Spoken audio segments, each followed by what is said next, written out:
Hello everyone.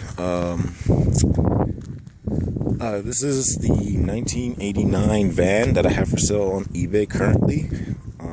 Just making a video of it and what it looks like in detail and how in depth the condition of it is.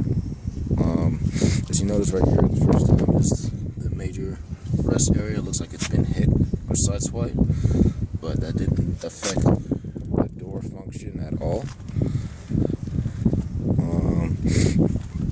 But it had fresh new tires put on. It's been sitting here ever since I bought it. Haven't been able to use it at all. Sorry for the weather. It is windy out here. We had a few storms in the past few weeks, so it's contradicting with the video. Here's another spot of the rust. Also, it has the fold down original antenna. Wheels are a little surface rust. Little fadeness in the paint front. Pressure on the wipers.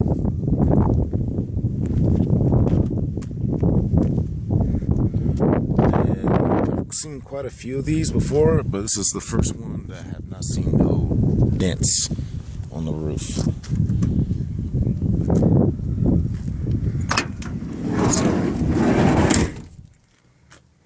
Here's the interior. That's just a piece of wood. Third row seating with not a single tear in any of the passenger seats.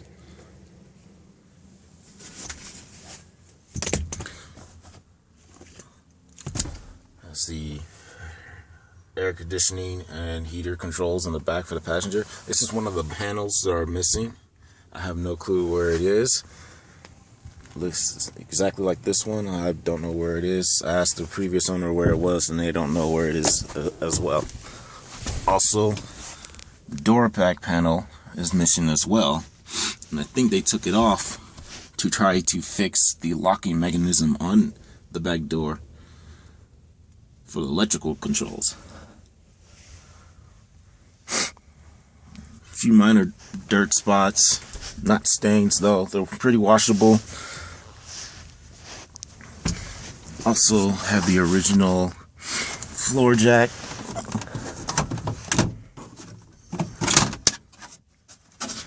In case you get a flat, has all the original stuff there.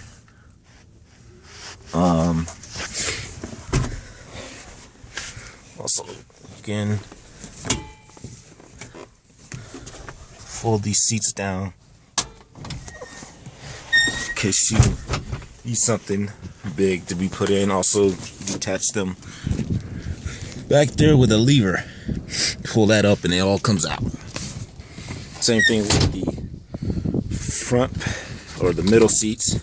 You can bend these over for whatever reason, and you detach them with the same way as the back seats.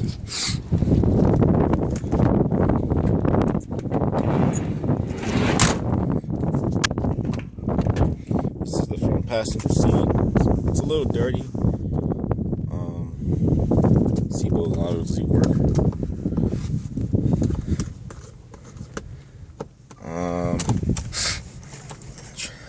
The car ran great when I first bought it, and it's a crack in the dash and the aftermarket steering wheel. Yeah, it ran great when I bought it, and I test drove it, and it ran great. Started up, had no problems or nothing until I brought it back. In the next over a few days, I tried to start it, and then nothing happened.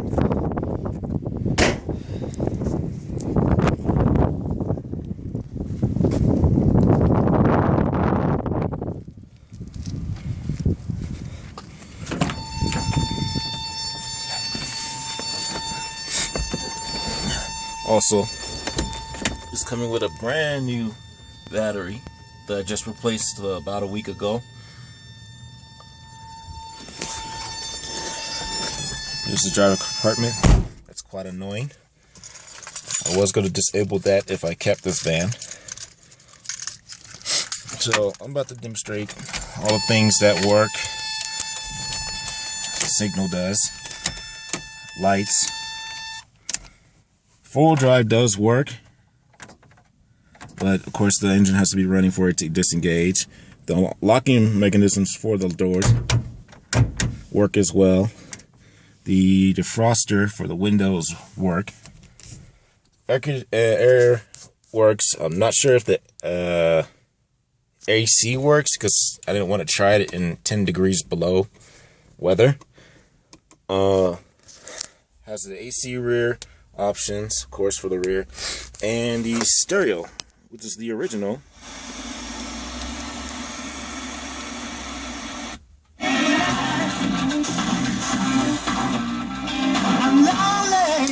Which is rare because usually these old Toyota radios or speakers are usually blown, but they're not. But my hearing has the old school mechanism lock. Has only 185,288 miles. I'm not going to try to crank the motor because it does have a blown head gasket, and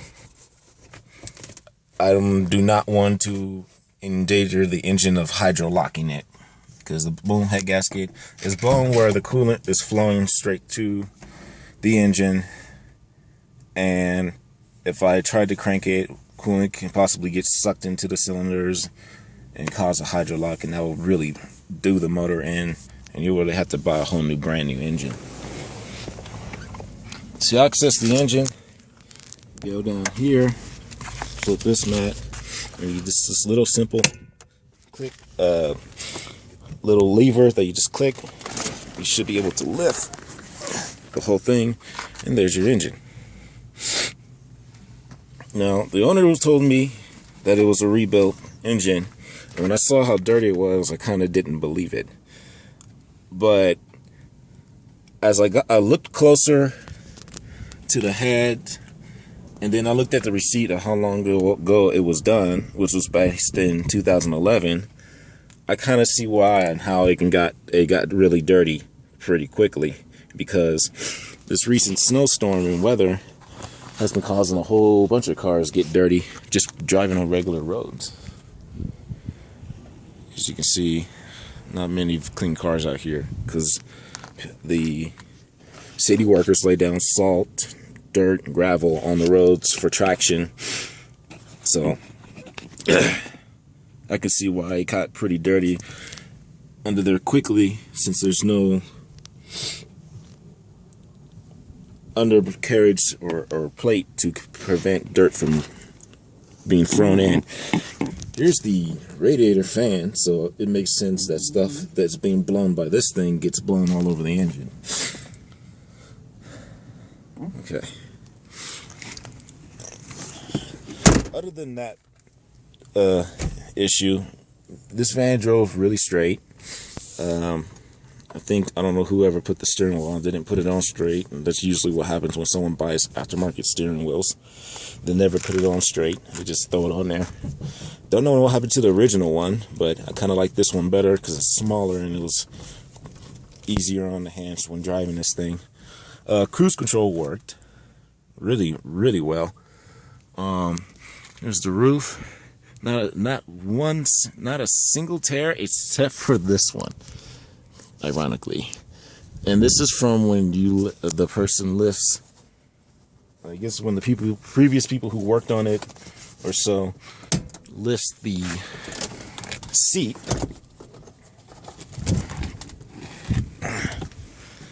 This part hits that, and that's what led to a hole into that part. And you're supposed to unbolt it.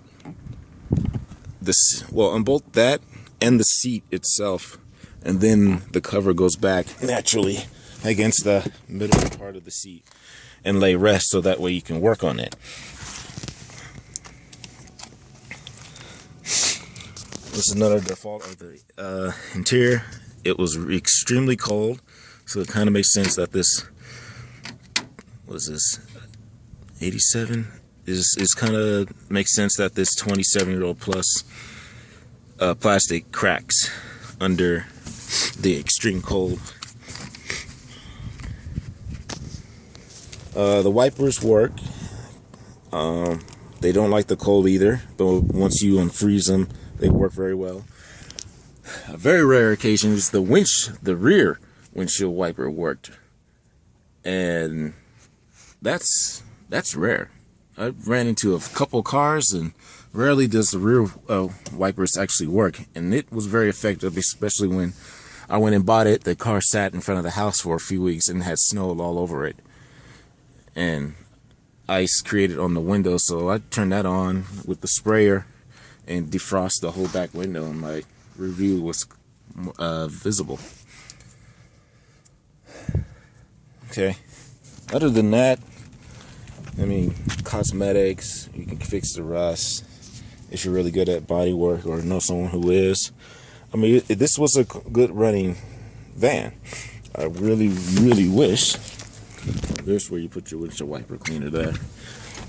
I really wish the gasket didn't go on this engine. I really was hoping to keep this van as a daily driver, use the 4x4 when necessary in the snow, and be able to carry a couple drunk students back and forth from parties and stuff,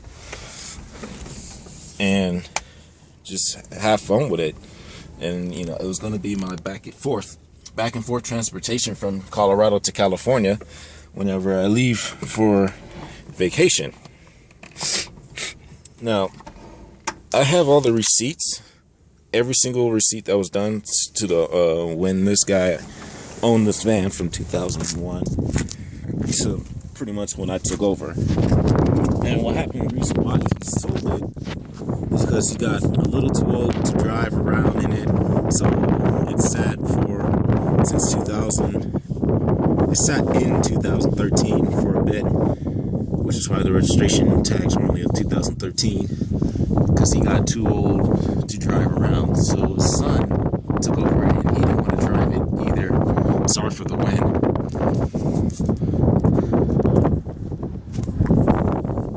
He took over, but he didn't want to drive it either because he was driving something else. So here's the undercarriage. Doesn't look bad at all. Actually, other than some grime. But then again, I tell you earlier that it's the dirt from the road, the gravel and the salt. Still, the interior looks clean. I didn't hear no knocking or squeaks at all on this van, and the brakes were wonderful. I felt very secure to tailgate big rigs down the highway with confidence without worrying about the brakes going out.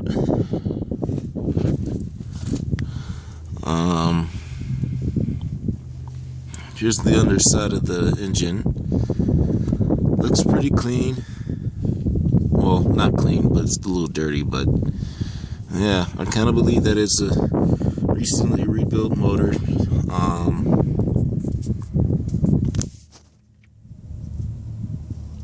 I can kind of tell some things weren't clean. Just the head and the block look appropriately clean, you know. And I how the gasket went, I don't know. That's a mystery to me still.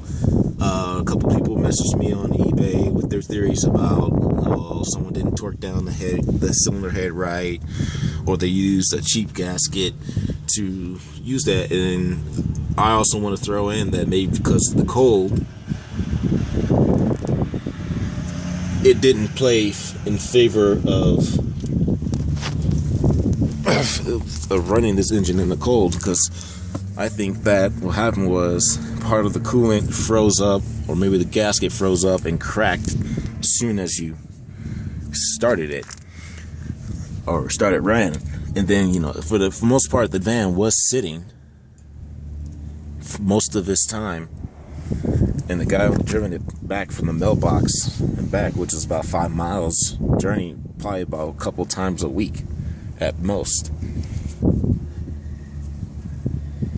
And so it didn't get much of a break-in process, if I would put it, for it to settle in. So that's pretty much what I think happened. Comes an annoying buzz again.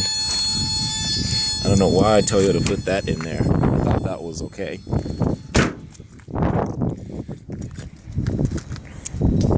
So that's the whole overview of it. Reason why I'm selling this, because pretty much this is the parking lot, and that's my dorm, and this would have been a parking space.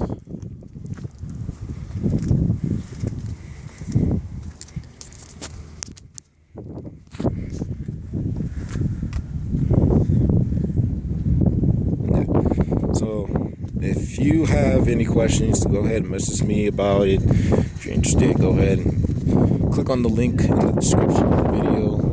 If you're really interested in buying it, it's on eBay. Currently right now, I think it has 5 days left for it. If you really want it, go ahead and bid on it. Though you do require for it to be towed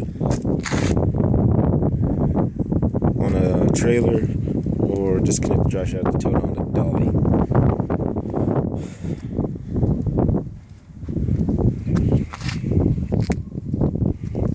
Otherwise, it's a sweet van. It drove straight.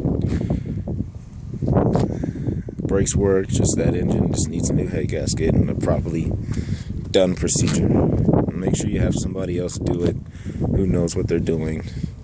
I mean, really research on who to choose for this type of work. I know 90s and late 80s in Toyota engines were at their best. I know. I used to build engines and mess with old classic Toyotas.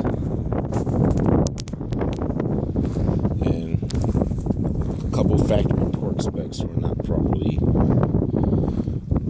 stated for certain engines on certain Toyotas. Sorry if my hand's in the way. I'm trying to protect it and block from the wind, if that works.